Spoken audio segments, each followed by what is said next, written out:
Si vous nous rejoignez dans 100% politique, Jean-Sébastien Ferjou, Arnaud Klarsfeld, Olivier Benkemoun, Pierre-Henri Dumont, secrétaire général adjoint Les Républicains, qui arrive actuellement. Une première réaction. Donc voilà, on s'en doutait, Jean-Sébastien Ferjou, effectivement, de ce gouvernement Lecornu 2.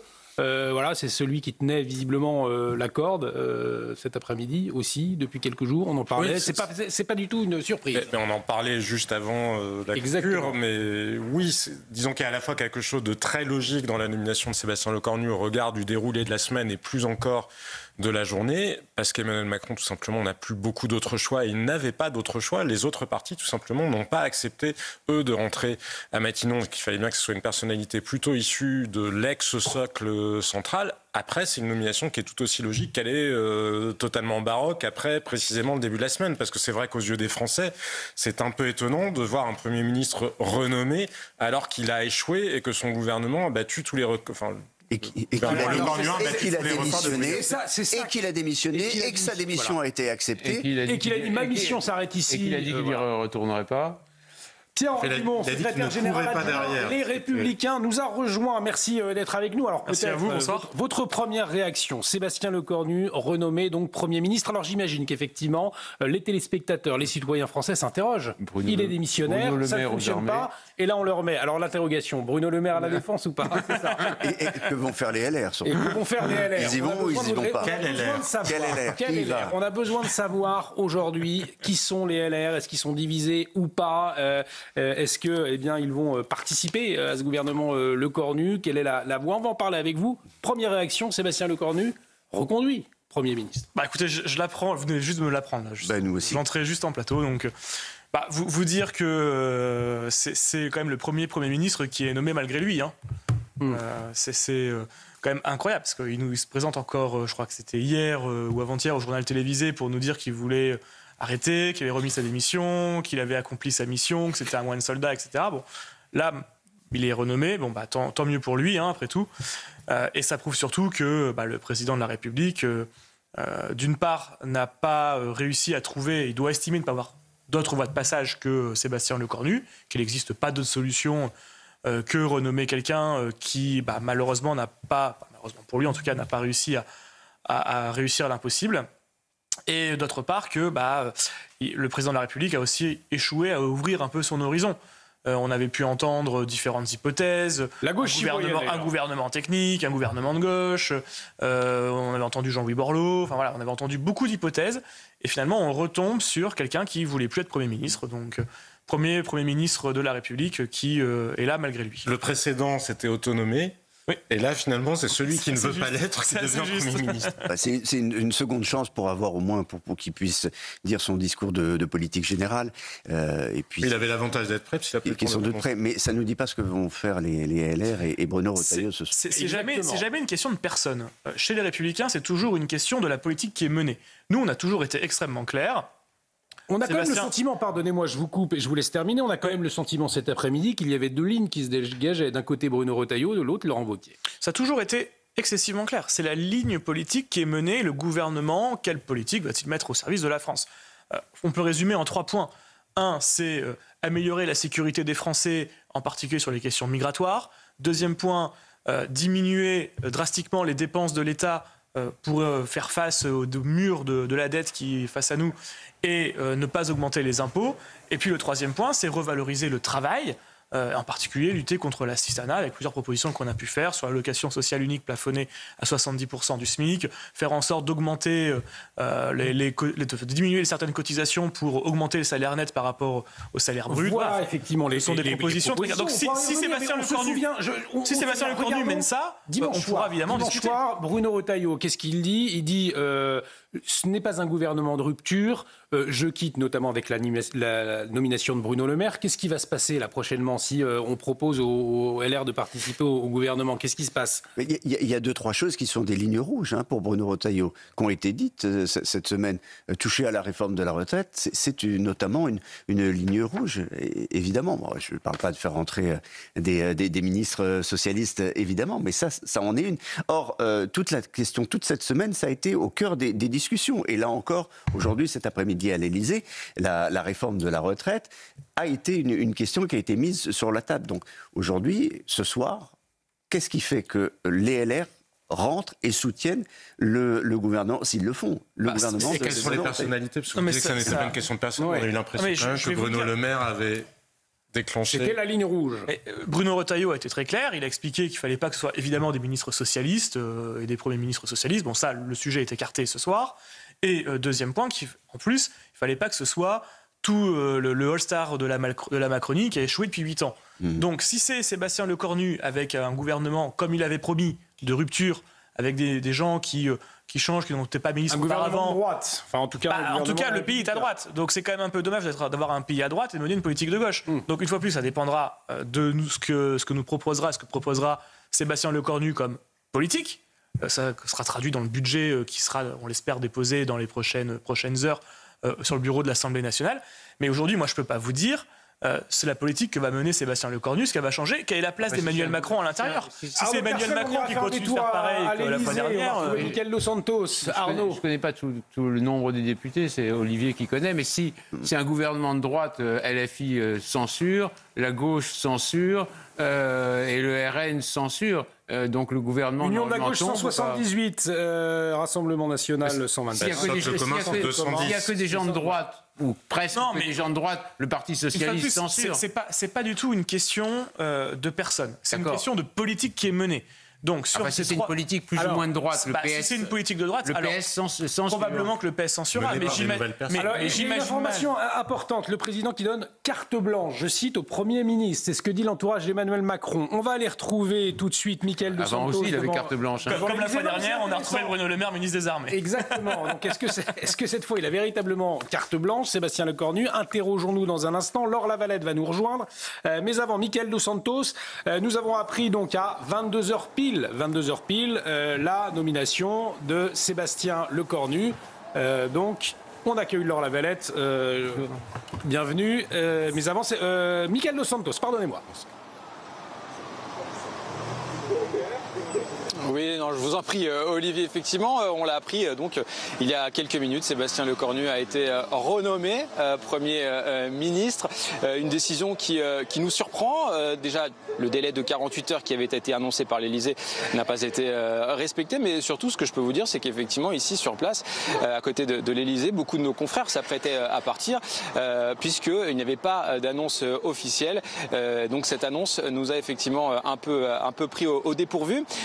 Sébastien Lecornu donc a accepté cette mission, c'est ce qu'il a tweeté, mission qui m'est confiée par le président pour donner un budget à la France. Il faut mettre un terme à cette crise politique, c'est ce que dit Sébastien Lecornu. Pourtant, on le sait, il y a quelques jours, Sébastien Lecornu avait assuré que sa mission à Matignon était terminée. Reste à savoir désormais comment vont réagir les différents partis, ceux du socle commun.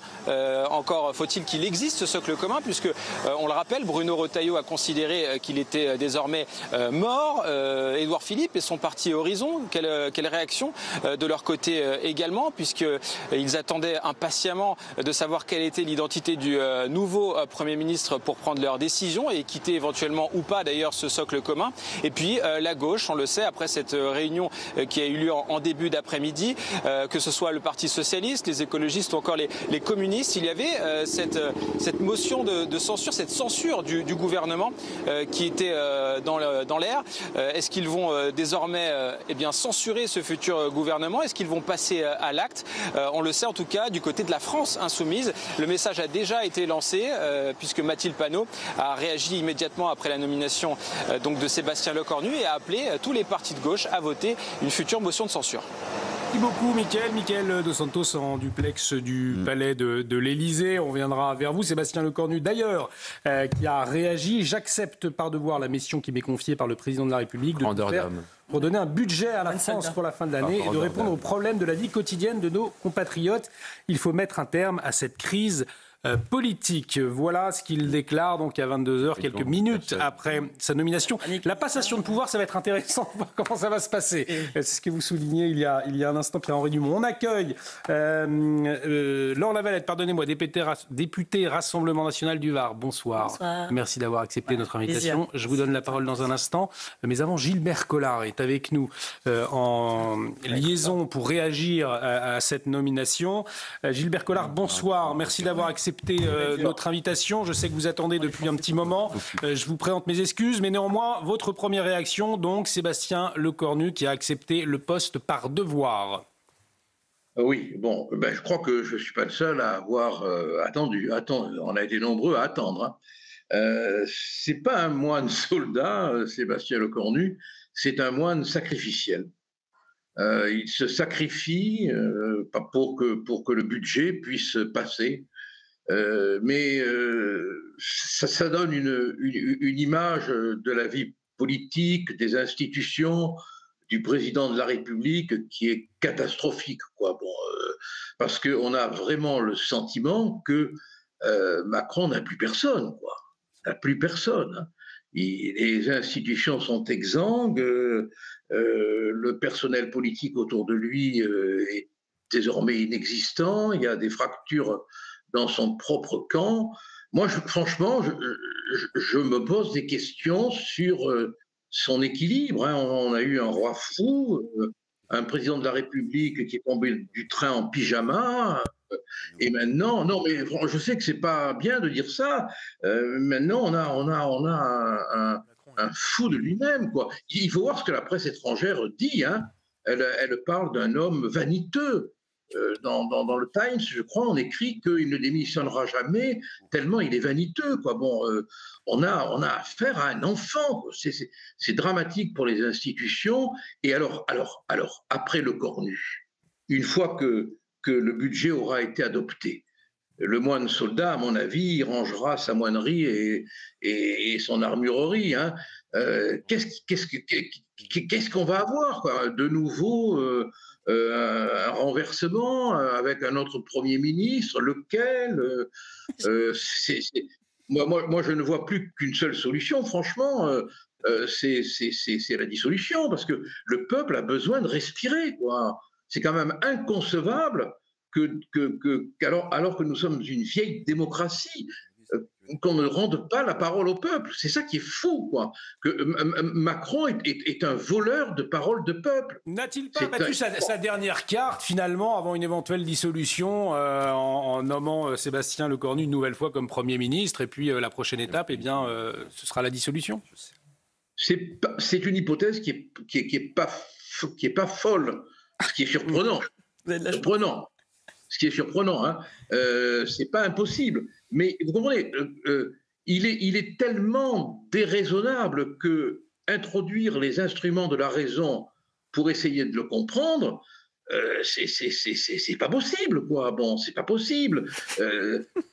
C'est sûr qu'on va arriver à un moment donné cataclysmique, parce que le peuple n'en peut plus. Moi, tous les amis que j'ai eu au téléphone ce soir m'ont dit, je m'excuse hein, de le traduire en langage brut, mais quand est-ce que ce dingue fout le camp, quoi? Voilà ce que j'ai entendu. Alors, bien sûr, ça ne relève pas d'un cours à Sciences Po, hein, mais ça dit la vérité, quoi. Hein. Bon, en tout cas, on sent l'incompréhension, effectivement, ce soir, chez vous, Gilbert Collard, mêlé à la colère. Merci d'avoir accepté de réagir ce soir sur CNews. Laure Lavalette, votre première réaction, alors on imagine abasourdie également du côté du Rassemblement national? J'ai plus les mots, les bras m'en tombent, j'en sais rien. Soit le président de la République a effectivement déraillé, soit il cherche véritablement la chute des institutions, il cherche à ce que le pays tombe, à ce qu'il bascule. Voilà, tout ça pour ça. Je veux dire, c'est tellement énorme. Je veux dire, le comique de répétition, enfin là, le tragique de répétition ce soir plonge le pays encore dans une perplexité terrible. On a vu cet entre-soi cet après-midi quand même à l'Élysée où le président de la République est devenu le chef du QG de cette, comment on dit maintenant, cette plateforme de stabilité, c'est ça, c'est le nouveau mot, je crois, pour expliquer une espèce de bloc central. Voilà. Voilà. Je vais vous retrouver le terme exact. Alors, Jordan Bardella annonce que le Rassemblement national donc censurera bien immédiatement cet attelage, le titre sans aucun avenir, dont l'unique raison d'être est la peur de la dissolution, c'est-à-dire du peuple. Donc, cette nomination, finalement, qu'est-ce qu'elle révèle? La peur de la dissolution uniquement. Et puis, il n'y aura pas de budget, hein, contrairement à ce que dit M. Collard. Il n'y a aucune majorité pour voter un budget. La seule majorité qu'il y a à l'heure actuelle à l'Assemblée nationale, et c'est absolument terrifiant, c'est une majorité pour une non-dissolution. Alors que 66% des Français veulent la dissolution. dissolution. Les gens qui représentent les Français qui veulent la dissolution, eux ne la veulent pas. Ils ne la veulent pas pourquoi ? Parce qu'ils ont évidemment peur de perdre leur siège, parce qu'ils savent que c'est ce qui va arriver. Et encore une fois, on va gouverner contre le peuple. Vous avez vu le sondage qui est sorti hier, IFOP, où ma famille politique est créditée de 36%. 36%, effectivement. 36%. Et là, probablement qu'on va encore avoir un budget qui est la traduction comptable de choix politiques qui ne vont pas du tout être en adéquation avec ce que les Français veulent. Pierre-Henri Dumont, nouvelle démonstration, nous dit Laure Lavalette, ce soir d'une décision à l'encontre de la volonté du peuple. Est-ce que vous rejoignez effectivement ce constat en tant que républicain, ou alors vous dites non, nous on va participer au gouvernement de Sébastien Lecornu? On le répète, sachant qu'on ne sait pas encore précisément dites-nous quelle est votre nuance de LR. Dites-nous quelle est votre nuance de LR. La nuance de LR, c'est LR. Voilà. Je suis LR. C'est peut-être assez rare, mais... Les LR qui prennent la main tendue du Rassemblement National de Jordan Bardella, ou alors les LR qui... Moi, vous savez, le RN m'a toujours mis des candidats contre moi à chacune des élections. Donc voilà, si demain ils veulent, j'ai entendu les mains tendues des uns des autres en disant qu'il faut faire l'union des droites. Bon, Marine Le Pen dit il y a 10 jours qu'elle n'est pas de droite, donc faire l'union des droites avec quelqu'un... Entre les deux tours, tu as dû recevoir un coup de téléphone qui se dit... pour savoir si tu voulais qu'on mette quelqu'un en face ou si tu avais envie de courageusement rejoindre Éric Ciotti. J'ai toujours affronté des candidats RN, des candidats de toutes les couleurs politiques. J'étais sur la liste d'Emmanuel Macron en 2022, des députés LR qui voulaient faire battre. Donc en fait, tout le monde me met des candidats contre moi. Ouais, je suis très à l'aise. Là-dessus, il n'y a pas de sujet. Sur la question de la participation au gouvernement, Bruno Retailleau l'a dit, c'est pour refaire un gouvernement avec des macronistes comme on l'avait la fois dernière. Évidemment non. Nous, ce qu'on veut, c'est les 3 points qui ont été dits, c'est plus de sécurité pour les Français, beaucoup plus de coupes dans les dépenses publiques pour éviter d'augmenter les impôts et les charges qui pèsent sur les Français, en particulier ceux qui travaillent, et faire en sorte que ceux qui travaillent gagnent plus que ceux qui ne travaillent pas, lutter contre l'assistanat, là où le RN a par exemple voté contre les 15 heures de travail et de formation obligatoires pour les allocataires du RSA à l'Assemblée nationale. Vous avez voté contre si vous y étiez à ce moment-là. Et donc, à ce moment-là, forcément, si cette politique qui est menée par Sébastien Lecornu est de ce type-là, on pourrait réfléchir. Ça m'étonnerait que ça aille dans ce sens-là. Et donc, la réalité, c'est qu'on sait tous très bien que la durée de vie de ce gouvernement est quand même assez limitée. On sait bien que le RN maintenant veut censurer tout ce qui bouge, que LFI, dans la même logique avec la gauche, va probablement censurer avec l'ensemble du NFP. Donc, on va revenir à la case départ d'ici quelques jours et tout ça. Alors, c'est ça, Olivier Benkemoun, Jean-Sébastien Ferjou, voilà ce qu'il décide. Là, en tout cas, on est à la case départ. On a commencé. Ça va être un jour sans fin. Parce qu'on a commencé la semaine avec une démission du Premier ministre lundi matin. On finit la semaine avec une renomination du même Premier ministre qui a démissionné. Vendredi soir. Mais il peut encore démissionner lundi matin, si vous voulez. Oui, ou même samedi, je ne sais pas, ou dimanche. Mais surtout, sans qu'il y ait eu de vraies avancées ni de vrais bougés, comme on dit en vocabulaire macroniste. Parce que sur le budget, précisément, je n'ai pas l'impression que les consultations qu'il a menées, en tout cas dans ce qu'il en est ressorti publiquement, aient permis d'avoir des engagements de partis. La seule chose, c'est qu'on voit bien qu'il y a peut-être 2 lignes chez LR et 2 lignes au Parti socialiste. Et que donc, pour voter, qu'une motion de censure soit votée, encore faut-il que des députés la votent vraiment. Si vous vous contentez de vous abstenir, ça peut permettre tout simplement... Il y a eu des périodes dans l'histoire où il y a eu, c'est la journée des dupes. Richelieu a été viré le matin et il a été repris par Louis XIII le soir. Donc c'est déjà arrivé dans l'espace d'une seule journée. Après Charles VI, le roi folle, par M. Collard, maintenant Louis XIII. Olivier Benkemoun. Non, mais Sébastien Lecornu, évidemment, dit qu'il veut mettre fin à cette crise. Simplement, dans sa mini-profession de foi qui est publiée ce soir sur les réseaux sociaux, vous avez lu le début, mais il dit « Tous les dossiers évoqués pendant les consultations menées ces derniers jours seront ouverts au débat parlementaire. Les députés et sénateurs pourront assumer leurs responsabilités et les débats devront aller jusqu'au bout. » Là, il n'est plus question de 49.3, mais on comprend bien que c'est par le Parlement qu'il a... Et c'est en donnant les clés du camion, en quelque sorte, au Parlement pour débattre que les choses devraient se faire. Donc là-dessus, il n'y a pas de changement avec ce qu'il avait dit la semaine dernière. Le rétablissement de nos comptes publics demeure une priorité pour notre avenir et notre souveraineté. Toutes les ambitions sont légitimes et utiles, mais ceux qui entreront au gouvernement, donc ça c'est ce qui avait été dit cette semaine, devront s'engager à se déconnecter des ambitions présidentielles pour 2027. Est-ce que ça veut dire exit M. Retailleau ou pas? Et puis la nouvelle équipe gouvernementale devra incarner le renouvellement et la diversité des compétences. Je vous laisse pour que les téléspectateurs comprennent bien, Laure Lavalette, qu'est-ce qui va se jouer du côté notamment du Rassemblement national et peut-être de la France insoumise, et Éric Ciotti le dit, censure. Bon, ça veut dire quoi? Ça veut dire qu'on va avoir une équipe qui va être nommée prochainement, Et ensuite, directement, vous censurez ce gouvernement. En fait, l'intérêt du pays commande la dissolution. Là, on est à une situation de la France qui demande à ce qu'on ait des choix clairs. Et ces choix clairs, ils ne peuvent évidemment être faits que par une grande majorité. Il faut qu'on ait un Premier ministre qui arrive avec une majorité franche, très claire. Il faut aller devant les Français en demandant, voilà, est-ce que vous voulez plus d'immigration, moins d'immigration, plus de services publics, moins de services publics, est-ce qu'on s'attaque à la fraude, est-ce qu'on ne s'y attaque pas? Enfin, je veux dire...